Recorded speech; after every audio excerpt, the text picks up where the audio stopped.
참고해 주시고요. 말씀으로 돌아와서 사무엘상 4장 1절에서 11절의 말씀으로 언약궤 안에 갇힌 하나님이라는 제목으로 말씀을 나누기를 원합니다. 오늘 말씀의 제목은 여타 다른 말씀의 제목과 다르게 조금 부정적인 색채를 띠고 있죠. 하나님께서 이 언약궤 안에 갇혀 있다. 그러니까 사실 이것은 우리의 입장의 시각이죠. 하나님을 언약궤 안에 가두는, 언약궤가 오늘날로 치환한다면 하나님의 임재를 상징하는 바로 교회가 됩니다. 그러니까 하나님이 교회 안에 갇혀 있다라는 것은 우리가 하나님은 믿음으로 하나님을 보고 있지만 실제 삶에서 능력과 적용이 안 되는 그런 모습 속에서 이 사무엘상 말씀에서도 이스라엘 백성들이 그들이 하나님을 알고 따르긴 하지만 삶 속에서 적용되고 발휘되는 능력이 없었던 그런 장면을 오늘 보게 됩니다. 그러니까 오늘날 우리의 신앙생활에 믿고 하나님을 따르는 것과 삶에서 그 능력이 드러나는 것은 또 다른 문제다라는 것입니다. 여러분은 얼마나 하나님을 믿고 계십니까? 나아가 얼마나 그 하나님의 능력을 삶에서 발휘하시고 보고 계십니까? 단순히 그냥 하나님을 아는 것으로 그친다면 정말 하나님께서 원하시는 그 삶의 능력은 없을 수 있다라는 것이죠. 그래서 오늘 말씀을 통해서 그 이스라엘 백성들이 어떤 상황에서 하나님을 알아가는지를 보기를 원합니다. 한번 1절 말씀을 볼까요? 오늘 본문인데요. 본문 4장 1절을 한번 읽어봅시다. 시작.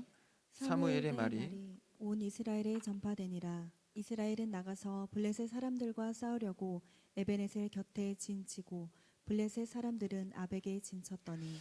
이제 사무엘의 말씀은 한나의 기도를 통해서 우여곡절 끝에 나온 사무엘이 이제 가정에서 자라지 않고 하나님께 드리기로 서원한 한나의 기도처럼 사무엘은 제사장 족속에 들어가서 이제 삶을 살아가게 됩니다. 그러니까 제사장은 제물을 드리고 제사하는 입장인데 사무엘이 그 속에 들어갔다는 것은 하나님께 드려졌다라는 거죠. 그래서 그의 삶을 아예 하나님 안에서 살겠다는 이런 고백 가운데 사무엘이 이 엘리 제사장이죠. 엘리 제사장 그룹의 그 가정에 들어가 살게 됩니다. 그럼에도 불구하고 당시의 이 제사장 족속들은 당시의 시대의 신앙심을 그들을 통해서 볼 수 있었습니다.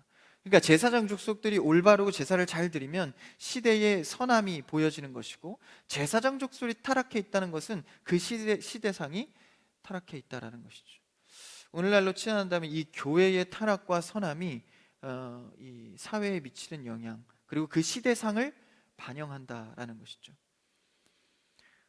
그래서 이 사무엘이 이 엘리 제사장 족속의 그런 타락한 모습 속에서 이제 세대 교체가 되면서 사무엘을 하나님이 세우시길 원하시죠. 그러면서 사무엘을 본격적으로 세우시며 4장에서 어떻게 시작하죠? 사무엘의 말이 온 이스라엘에 전파되니라. 말씀이 멈춰있던 제사장 족속과 이스라엘 사람들 가운데 사무엘을 통하여서 다시 하나님의 말씀이 전파되기 시작하는, 그래서 말씀으로 다시 회복된다는 것을 선포하고 있죠, 4장에서. 그러면서 이제 카메라의 초점이 조금 달라집니다. 전에는 이제 3장까지는 사무엘과 그 제사장 족속을 많이 언급하면서 집중적으로 보여줬다면 이제 다시 카메라를 돌려서 이스라엘 족속에 대하여서 전체적인 그림을 오늘 말씀에서 보여주고 있습니다. 그래서 이제 이 사무엘과 연관이 없어 보이는, 그렇지만 이제 그 이스라엘 상황을 보여주는 본문이 오늘 4장에서 펼쳐지게 됩니다. 이스라엘 하면 항상 늘 괴롭혔던 주변의 강대국들이 많은데요, 그 가운데 오늘 말씀에 등장하는 이 블레셋이 나옵니다. 블레셋은 항상 이스라엘을 많이 괴롭혔었는데 그 강대국 중에 하나인 이 블레셋이 오늘 이스라엘과 전쟁을 하게 됩니다. 근데 사실 전쟁을 할 때는 이 선지자나 제사장들의 어떤 결정이나 이 물음과 이 도움을 받습니다. 근데 오늘 말씀을 자세히 보시면 선지자나 제사장들의 결정과 질문이 전혀 없는 것을 볼 수 있죠. 그러니까 뭐 이제 막 세워지는 사무엘이나 혹은 엘리가 이제 영적 지도자지 않습니까? 제사장이니까. 그런데 이들과 관련 없이 전쟁을 합니다. 그러니까 갑작스러운 전쟁이죠. 그러니까 뭐 이제 상황을 유추해 보건대 갑작스럽게 이 강대국과의 전쟁이 치러질 때, 야 일단 급하니까 전쟁을 준비하는 것부터 하자, 뭐 제사장에게 묻고 상의하고 회의하고 그럴 시간이 어디 당장 블레셋이 쳐들어왔는데, 그렇죠? 여러분, 신앙생활이라는 것은 급할수록 하나님 앞에 묻고 한 걸음 뒤에서 볼 수 있어야 하는 것이죠. 그런데 제사장이나 엘리 영적 지도자들의 신앙적 관점 없이 그냥 일단 급하니까 갑작스런 전쟁을 치르게 됩니다. 그러니까 이것은요, 형식적으로나마, 그렇죠? 당시에는 이제 형식적으로나마 종교 지도자들의 결정이 있을 법도 한데 형식적으로나마의 마음도 없었다라는 것이죠. 그러니까 우리 신앙생활에서도 급할 때에도 하나님께 묻고 하는가, 그래도 하나님의 말씀 가운데 내가 은혜 가운데 거하면서 기도하고 하는가 라는 초점에서 오늘 말씀에서 이스라엘 사람들은 전혀 그렇지 못한 모습을 봅니다. 그러니까 세상에 나타나는, 개인적 삶에서 나타나는 현상에 그냥 자연스러운 흐름에 내 생각과 몸을 맡기듯이 그냥 흘러간 것이죠. 우리의 삶에서도 이렇게 현상적으로 온 것에 대해서 이런 위기 속에서 자기의 옳은 소견대로 습관대로 하는 것이 아니라 신앙인으로서 하나님 앞에 기도로 시작하는 여러분 되길 바랍니다. 예배도 형식도, 그렇죠? 그들에게도 예배, 제사가 있었습니다. 그리고 기도, 이런 형식들이 있었는데 그것을 사용하지 않았다라는 것이죠. 그때에 발생한 전쟁이 오늘 블레셋과 이스라엘의 전쟁입니다. 얘기를 진행해 볼까요? 2절을 한번 읽어봅시다. 2절이요, 본문 2절입니다. 시작. 블레셋 사람들이 이스라엘에 대하여 전열을 벌이니라. 그 둘이 싸우다가 이스라엘이 블레셋 사람들 앞에서 패하여 그들에게 전쟁에서 죽임을 당한 군사가 4,000명 가량이라. 이제 그들과 전쟁을 하는데 싸우는데 블레셋이 이제 이스라엘을 이기게 됩니다. 이기는 것을 모자라 4,000명이나 되는 이 수많은 사람들이 죽는 전쟁을 치르게 됩니다. 근데 이 절을 가만히 보면 뭐 이스라엘이나 블레셋이나 공격했다, 쳤다, 뭐 치다라는 표현을 사실 많이 하거든요. 이스라엘을 쳤다는 표현의 기록이 없습니다. 그러니까 이것은 블레셋의 어떤 준비와 그들의 의도와 전략으로 된 싸움이 아니라 하나님의 주권 가운데 이스라엘을 향한 어떤 의도적인 패배와 전쟁을 치르고 있다는 것을 말씀을 통해서 알 수 있는 것이죠. 그러니까 이스라엘을 하나님이 전쟁을 일으켜서 패하게 하고 계신다라는 것입니다. 역으로 말한다면 이 전쟁의 승패, 주권은 하나님께 있다라는 것이죠. 그러한 전쟁 속에 하나님께 물은 전쟁도 아니기 때문에 하나님의 하실 일을 이해하지 못할 뿐더러 사람까지 수많은 희생을 낳게 되었다라는 것이죠. 그러니까 이것은 블레셋이 뭐 그들의 의도나 전략으로 된 싸움이 아니라 그냥 블레셋은 이스라엘 앞에 있을 뿐이고 하나님께서 주도하여서 패하게 하신 전쟁이다라는 것입니다. 그렇게 되었을 때 그들이 이제 패하고 돌아옵니다. 돌아와서 어떤 일이 벌어지죠? 3절을 읽어볼까요? 3절입니다. 시작. 백성이 진영으로 돌아오매 이스라엘 장로들이 이르되 여호와께서 어찌하여 우리에게 오늘 블레셋 사람들 앞에서 패하게 하셨는고. 다음 절이요. 계속. 여호와의 언약궤를 실로에서 우리에게로 가져다가 우리 중에 있게 하여 그것으로 우리를 우리 원수들의 손에서 구원하게 하자 하니. 이제 3절이 굉장히 중요한 반전이 되는 장면인데요. 이제 백성들이 돌아와서 곰곰이 생각해 보는 거예요. 그래도 우리는 하나님의 백성인데 자신들이 뭐 선지자나 제사에 관해서 그런 형식적으로나마 하나님께 묻고 하지도 않아 놓고 그래도 어쨌든 하나님을 섬기는 자들이니까 이제 의아한 거예요. 우리가 왜 졌을까? 그때서야 이제 얘기를 하는 거죠. 여호와께서 어찌 우리에게 이 블레셋 사람들에게 패하게 하셨는가? 그러니까 고민을 하는 겁니다. 그래도 우리는 신앙인인데, 그렇죠? 완전히 망가져서 돌아온 그들이 왜 패하게 됐는가? 사실 이 질문은 굉장히 좋습니다. 왜 내가 실패하게 됐지? 왜 내가 이런 마음을 겪게 됐지? 왜 이런 상황이 나에게 오게 됐지? 하나님 앞에 장로들 그런 마음으로 질문하는 것이 여기까지는 너무 좋다라는 것이죠. 여러분, 신앙인으로서 작은 일 하나도 하나님께 그리고 삶 앞에 고민하는 여러분 되길 축복합니다. 고민하며 근심하며 막 이렇게 골아파하는 건 그렇지만 하나님 앞에 건강한 고민들은 늘 해야 합니다. 왜 이렇게 됐을까? 하나님의 의도가 무엇일까? 왜 패하게 했지?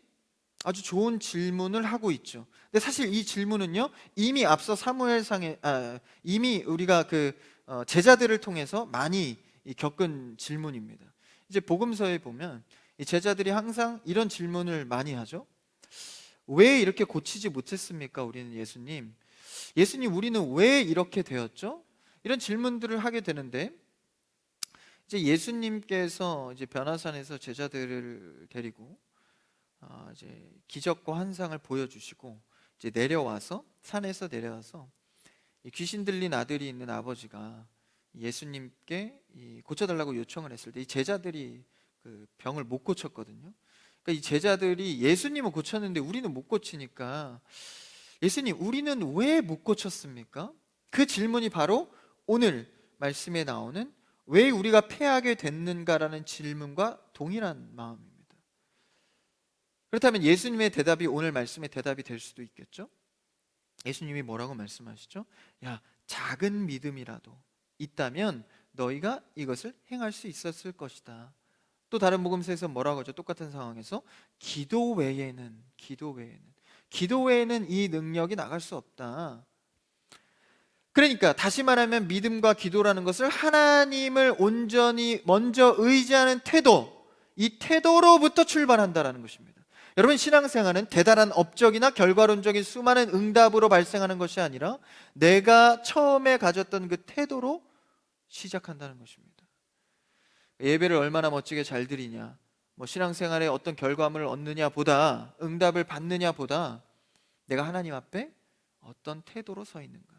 여러분, 오늘 예배 드리실 때 어떤 태도로 임하고 계십니까? 그래서 그들이 이런 좋은 질문 앞에, 그렇죠? 야, 우리가 왜 패했을까? 좋은 질문이었는데 이것을 하나님 앞에서 질문하고 자기들끼리 결정을 해요. 그러니까 질문까지는 좋았는데 그 다음에는 하나님께 말씀으로 묵상하고 기도하는 것이 아니라 그 고민을 인간적 회의로 끝납니다. 그러니까 인간적으로 그냥 말을 나누는 거예요. 그러니까 질문은 좋았는데 그 과정 속에는 그냥 그들끼리 대안을 짭니다. 그래서 어떤 대안을 짜죠? 3절을 보니까 야, 그래, 우리 이 크리스찬들에게는 언약궤가 있지 않냐? 언약궤가 뭐죠? 이제 구약에는 이 예수 그리스도가 오시기 전 아닙니까? 그러니까 그것을 상징하는 여러 가지 상징물을 세 가지를 그 언약궤 안에 우리 한국식으로 표현하자면 가마 같은 거예요. 그 가마 같은데 안에다가 하나님을 상징하는 물건을 세 가지를 담아놨습니다. 그래서 거룩하게 뚜껑을 덮고 이것은 하나님께서 정한 제사를 드리는 용도로 하나님의 임재를 상징하는 거죠. 그러니까 하나님의 임재를 상징하는 그 언약궤가 거룩하게 실로에 있는데, 야, 이것을 우리가 활용하자. 이것을 우리가 전쟁하는 지금 이 전쟁터에 갖고 오면 하나님의 임재를 상징하는 거니까 우리가 승리하지 않겠냐. 그래서 3절에 보니까 그것으로, 그렇죠? 후반절에 보면 그것으로 우리 원수들의 손에서 구원하게 하죠. 그러니까 여기서 원수는 누구죠? 블레셋하고 지금 싸우고 있으니까 우리가 자꾸 패하니까 그것으로, 그러니까 이 그것으로의 장면은 어떤 표현이죠? 하나님을 수단화한 것입니다. 하나님을 통하여서 우리가 승리하자가 아니라 하나님의 상징물인 언약궤를 하나님으로 인정하는 태도 이전에 수단으로 바라봤다라는 것이죠. 그러니까 그것으로 우리가 승리를 해보자. 그러니까 하나님과의 관계는 일단 뒷전이요. 나의 유익과 내가 계획해 놓은 것을 이뤄주는 수단으로 전락했다라는 것이죠. 언약궤의 상징은 그런 것이 아닌데 말이죠. 그래서 어쨌든 언약궤를 가져다 놓자는 인간적 합의를 하게 됩니다. 여러분, 교회에서도 얼마나 인간적 합의가 많습니까? 요새 누가 그렇게 합니까? 밖에서는 이렇게 하잖아요. 더 합리적이잖아요. 이런 말들의 유혹들로 교회나 말씀의 방법인 사랑과 관용과 이해와 섬김의 요소들은 일단 제쳐놓고 합리적인 방법으로 인간의 합의를 도출하기 시작합니다. 그러면 교회는 망하는 길입니다. 교회는요, 사회 여타 다른 공동체와 완전히 다른 진리 안에 들어와 있는 공동체입니다. 진리 안에 들어와 있다는 건 진리를 따르기로 작정한 자들이죠. 그러니까 세상의 인간적 합의가 먼저가 아니라 진리인 말씀 안에서 결정되어져야 한다라는 것입니다. 그런데 이들은 이런 거룩한 하나님의 임재의 상징물 앞에서조차도 수단으로 이용했다라는 것이죠. 그래서 우리도 말씀을 얼마나 수단화할 때도 많습니까? 이제 사람들을 건면한다는 이유로 말씀에 이렇게 있어 하면서 강압하기도 하고, 그렇죠? 정죄하기도 하고, 비판하기도 하고, 아직 신앙이 연약하여서 섬기지 못하는 자들을 향하여 비난하기도 합니다. 이렇게 수단화가 되어버린 언약궤를 그들이 가져다 놓자라고 결의하게 되죠. 그 다음 4절을 한번 읽어볼까요? 4절입니다. 시작. 이에 백성이 실로에 사람을 보내어 그룹 사이에 계신 만군의 여호와의 언약궤를 거기서 가져왔고 엘리의 두 아들 홈니와 비느하스는 하나님의 언약궤와 함께 거기에 있었더라. 4절을 보니까 분명히 알 수 있죠. 지금 엘리의 아들 두 아들 누굽니까? 홈니와 비느하스. 그들은 제사장 계열 족속들입니다. 그러니까 시대를 분별하고 시대의 어두움과 영적인 부분을 밝히 봐야 하는데 수단화된 언약궤를 가져갈 때에도 그 현장에 있으면서도 아무 말을 하지 않습니다. 영적인 분별력과 그들이 상관하는 신앙의 태도들이 얼마나 지금 눈이 감아져 있는지를 4절을 통해 알 수 있는 것이죠. 사실 언약궤는요, 이렇게 함부로 옮기는 것이 아닙니다. 언약궤가 움직일 때는 언제 움직이냐면 이스라엘이 전체가 움직일 때, 하나님의 뜻에 의하여서 전체가 진영을 이동할 때 그때 언약궤를 옮기는 거예요. 뭐 개인의 사정에 따라서 그 상징 하나님의 임재를 막 왔다 갔다 하면 되겠습니까? 그러니까 원래 법적으로 이스라엘의 전체가 움직일 때 움직입니다. 근데 이들이 전쟁에서 자기 수단에 급하니까 언약궤를 가져오는, 법궤를 옮겨오게 되는 일을 감행하게 되는 것이죠. 그러니까 이것은 하나님께 나아가고자 하는 언약궤의 옮김이 아니라 이 명분만 그렇지 자신들의 주장, 자기식대로 가져와 버린 거죠. 여러분, 우리의 예배도 얼마나 자기식대로 할 수가 있습니까? 그렇죠? 자기의 그냥 편한 대로. 여러분, 교회와 사역자와 팀들이 합의된, 하나님 앞에 올바른 합의된 예배 형태를 잘 순종해 가시기를 축복합니다. 나는 찬양 안 해. 찬양 그냥 힘들어. 그냥 말씀 들을 때 올래. 나는 말씀할 때보다 난 기도할 때가 좋아. 그러니까 자기 식대로 예배하는 모습 속에서 하나님의 법궤를 마음대로 옮겨버리는 거죠. 다시 말하면 마치 내 뜻을 위하여 가고 있으면서도 하나님에 맞춰서 하는 거야라고 고백만 하고 있는 것이죠. 그래서 그렇게 가져와 버립니다. 하나님의 법궤를 수단화로 전락시키는, 그러니까 우리 오늘날의 종교의 전락과도 같죠.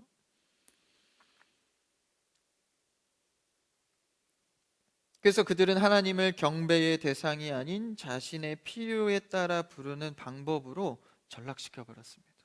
그러면서 심지어는 자신들도 인지하지 못하는 거예요. 사실 우리 신앙생활은요, 자신이 이렇게 신앙의 어떤 기울기가 기울어져 갈 때 스스로 깨닫는 것이 쉽지가 않습니다. 사실 스스로 깨달으면 그 굉장히 큰 은혜입니다. 그래서 우리는 항상 외부로부터 오는 은혜와 외부로부터 오는 자각, 이런 걸로부터 늘 공급을 받아야 돼요. 내 신앙을 점검하는 거죠. 그래서 우리가 공동으로 찬양하고 공동으로 주기도문을 하거나 공동으로 말씀을 교독하는 행위들은 매우 중요한 나의 신앙의 점검이 됩니다. 내가 지금 이것을 어떤 은혜로 대하고 있는가. 공동체에서 같이 합독하고 교독하는 것은 내 신앙을 확인하고 점검하는 귀한 실천이 되는 것이죠. 그런데 그들은 그런 거에 없다라는 거예요. 자신들의 필요에 따라. 그래서 말씀도 내가 원하는 대로, 요새 이제 유튜브 시대니까 자기가 원하는 교회, 원하는 목사님, 원하는 전사님 막 골라서 듣기도 하죠. 물론 그것을 완전히 다 그냥 부인하는 것은 아닙니다. 거기서 주는 유익도 있겠지만 위험성은 무엇입니까? 말씀 역시도 자기식대로 골라 들을 수 있다라는 것입니다. 그래서 오늘날 중요하게 생각하는 거 뭐예요? 말씀이 재미있나? 재미있나? 여러분 재미있으신가요? 말씀의 재미를 따라서 그 수요를 공급해 주기 위해서 어떻게 하죠? 재밌는 예화도 들고 좀 농담도 하고 요새 이슈거리, 유행거리도 좀 얘기하기도 하고. 네, 여러분, 말씀은 재미로 듣는 것이 아니라 하나님을 경배하는 마음으로 듣는 것입니다. 그러니까 하나님이 나의 경배의 대상으로서 무엇라 말씀하시나. 그런데 하나님이 그런 경배의 대상이 아니라, 그렇죠? 나의 수단으로 됐을 때 기독교는 말씀에서 이탈하게 되고, 이탈하게 되면 자신들의 어떤 열광과 감성과 광기로 신앙이 흘러가기 시작하는 거죠. 그래서 뭔가 모를 열정과 광기가 막 있는 거예요. 그래서 막 이들이 어떻게 합니까? 야, 언약궤를 가져오자. 여러 가지 법도가 있는데 언약궤를 옮기려면 다 무시합니다. 그냥 갖고 오자는 거예요. 그러니까 이런 광기의 종교 놀이로 전락했다는 것이죠. 그래서 하나님과의 관계와 그 사랑을 보고 그 인격적인 만남 속에서 이런 걸 결정하는 게 아니라 자기의 유익대로 하고 있죠. 어떻게 나타납니까? 5절을 한번 그 다음 절을 읽어볼까요? 5절입니다. 5절 시작. 여호와의 언약궤가 진영에 들어올 때 온 이스라엘이 큰 소리로 외침에 땅이 울린지라. 이거 말씀을 그냥 읽으면 5절에 은혜된다, 참 저들이 좋아하는구나, 언약궤가 들어오는데, 그렇게 인식할 수 있겠죠? 근데 5절은 종교적 광기입니다. 전혀 하나님의 음성과 하나님의 의도와 무관하게 그들이 그냥 땅이 울릴 정도로 광기적인 종교 생활을 하고 있는 것이죠. 여러분의 신앙생활은 어떻습니까? 잠잠하게 하나님의 음성을 들으며 깨닫고 은혜를 받고 계십니까? 아니면 하나님과 인격적인 교제를 하고 계십니까? 아니면 내 뜻에 맞춰진 종교놀이를 하고 계십니까? 그렇다면 기독교도 얼마든지 수단화될 수, 미신이 될 수 있다라는 것이죠.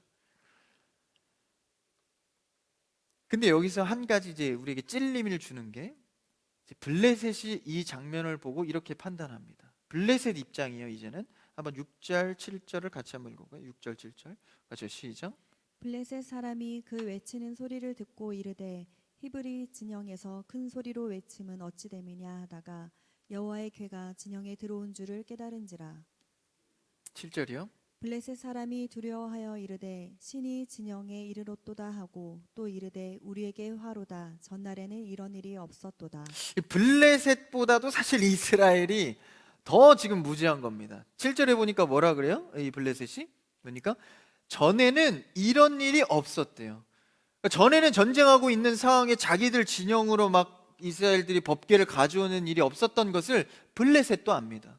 이 블레셋도 아는 일을 이스라엘이 자신들의 신앙과 자신들의 광기로 끌어들여오는 것이죠. 그러니까 이 얼마나 지금 이스라엘이 영적인 눈이 감겨져 있는지. 여러분, 교회와 말씀을 통하여서 영적인 눈이 떠지는 여러분 되기를 축복합니다. 이 블레셋이 오히려 알아요. 그러니까 그럴 때가 있잖아요. 믿지 않는 자들이 오히려 아는 거죠. 야, 저렇게 하면 안 되는 거 아닌가?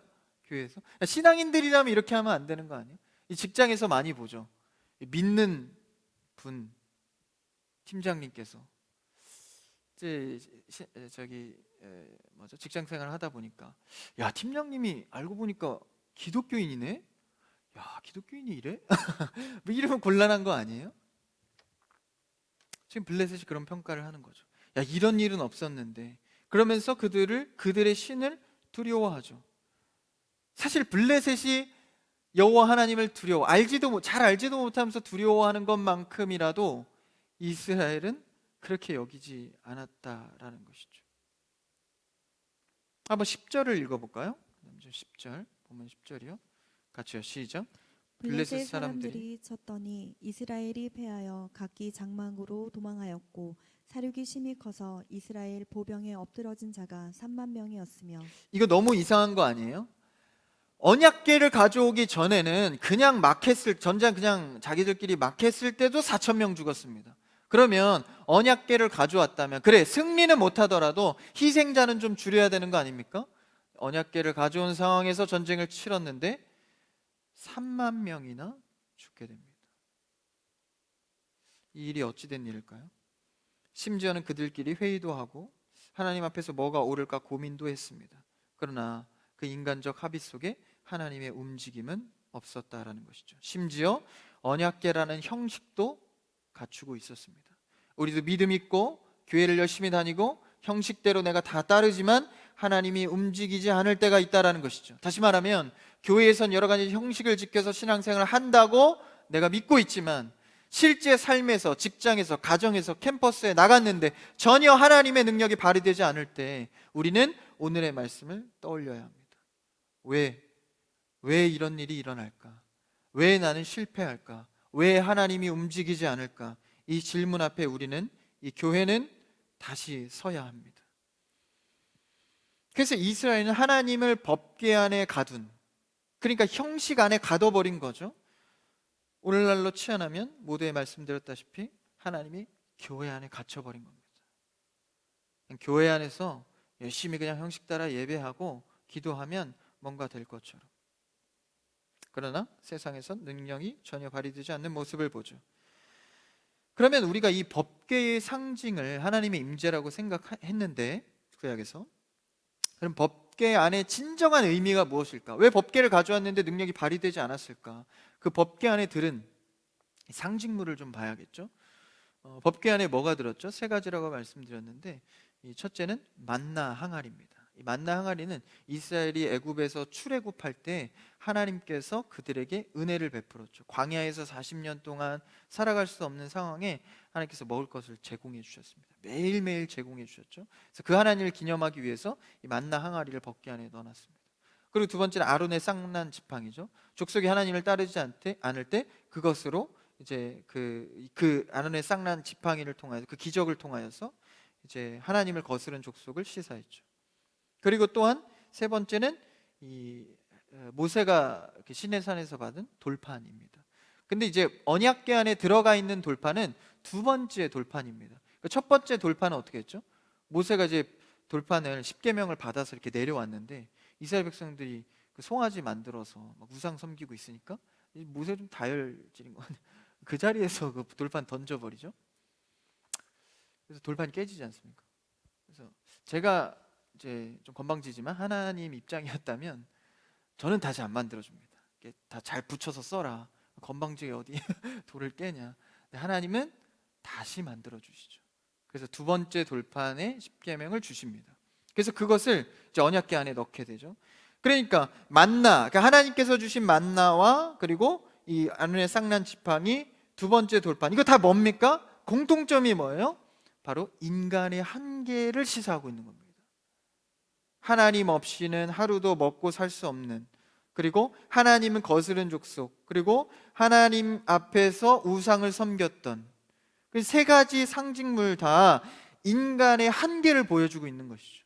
인간이 스스로 죄 앞에서 해결함 받을 수 없는 것, 그 세 가지 한계입니다.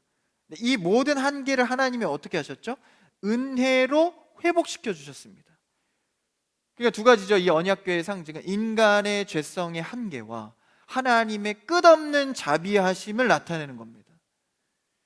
이 세 번이나 거듭되는 죄 속에서 세 번 다 하나님의 주권 속에 자비와 은혜로 회복시키신다라는 것이죠. 그러니까 이 언약궤를 가져왔을 때 그들의 태도는 어떠했어야 되는 겁니까?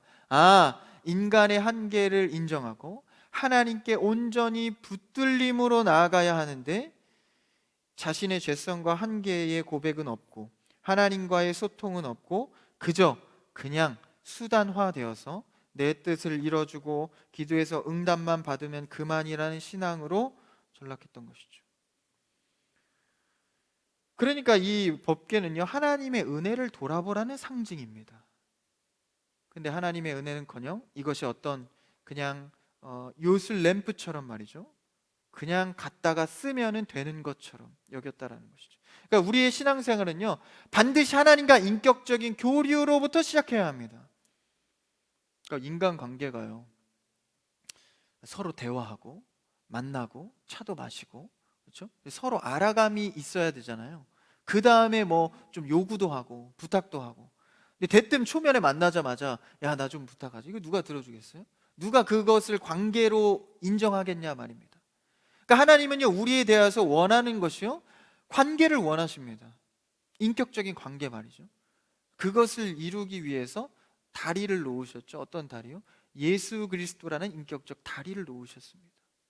우리와 교제하기 위함이죠. 근데 그러한 상징은 다 떠나가고 하나님을 수단화했을 때 그들의 결과는 불보듯 뻔합니다. 여러분, 신앙적인 행위들이 미신이 되지 않기를 축복합니다. 여러분의 신앙의 행위들은요, 하나님과 인격적인 만남 속에서 행해지기를 바랍니다. 그러니까 내가 했으니까 돼야 되고 이런 그냥 결과론적인 그런 신앙이 되지 않기를 바라는 것이죠. 여러분의 신앙생활에 하나님과 어떤 사연을 만들어가고 계십니까? 단순히 법궤만 가져오면 될 것 같았던 이스라엘의 생각보다 우리는 하나님과의 관계를 통하여서 하나님의 끝없는 자비와 은혜를 날마다 누려가야 합니다. 그랬을 때 이들의 법궤는 전혀 작용하지 않았고 그들은 결국 블레셋에게 큰 대패를 하게 됩니다. 여러분, 우리는 오늘의 말씀을 통하여서 하나님을 언약궤 안에 가두는 어려움을 겪지 않기를 바랍니다. 교회 안에 하나님을 가둬서 삶에서는 전혀 하나님이 드러나지 않은 그런 신앙생활이 아니라 날마다 하나님과 인격적으로 만나며 고민하며 하나님께 묻고 한 템포 느리게 가더라도 하나님과 동행하여 가는 여러분의 삶이 되기를, 한 주간의 삶이 되기를 주님의 이름으로 축복합니다.